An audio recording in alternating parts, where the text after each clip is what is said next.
much am I disappointed? Oh, this is an epic. Yes. This is an epic. This is Gladiator.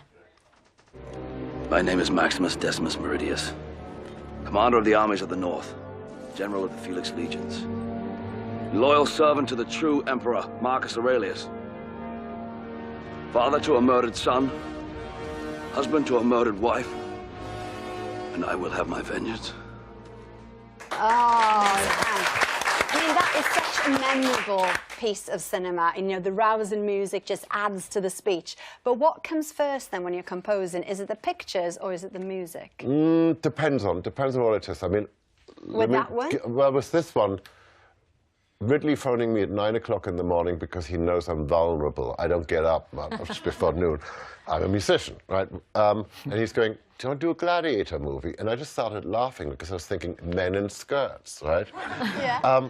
And he said, and there was just a tone in his voice, he said, no, it's not that sort of a Gladiator movie. And he started telling me the story. And that's the great luxury of my life. You know, somebody phones you up and they tell me a story. And as they tell me the story, I start hearing sounds. And, you know, we sit down, we look at paintings, we look, you know, especially with somebody like Ridley Scott, who's an amazing artist. So you know, it's like more napkins get, you know, drawn on, etc. And he literally draws out every scene for you.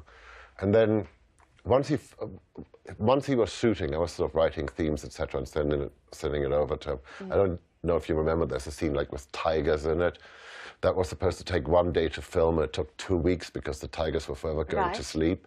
So, you know, so only kept, you know, so I was like the entertainment, sending more music, etc., doing more music. And then finally, he actually moved into my studio with the editors, and we just sort of, you know, made it up. Collaborated. Yeah, collaborated, made it up. Yeah. And the Lisa Gerrard thing, I mean, because, okay, the second part of him phoning me at 9 o'clock in the morning, you know, I get off the phone and my wife says, oh, what did you and Rid talk about? And I said, we're doing a Gladiator movie. And she goes, oh, you boys. And I suddenly thought, my ambition on this movie is going to be that women love this movie, that it's not just an action movie. And so we talked about this a lot. And Ridley came up with the idea of Lisa. So I had her number and I phoned her in Australia and I said, do you want to do this movie? Yeah.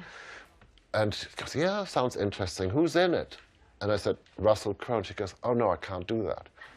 And I said, Rid, she turned us down. To cut a long story short, then, you know, we persuaded her. Yeah. And months later I said, why did you turn us down? And she'd done that movie, The Insider, which we hadn't seen yet. She goes, I just felt sorry for Russell that every time he's on the screen, Lisa Gerrard sings. Oh. You know, she's such a sweetheart, and such a talent. You're about to do something. You've done hundreds and hundreds of films, but you're about to do something you've never done before. You're going on tour. So how much of a challenge is it, taking orchestra on tour and recreating those epic bits of music? It's absolute madness. Why haven't I done it before? Because I got really bad stage fright. Secondly, it's sort of impossible, but I think I figured it out. Yeah. You know, I did a couple of sort of test runs a couple of years ago at Hammersmith Apollo. And so I got this really tight, cool band, which are they're all mates of mine. I mean, some of the people I started working with 30 years ago, Mike Einziger, Johnny Marr, you know, and it's going to be. I mean, it's going to be epic. It really is. We're going to come and see you, Ham.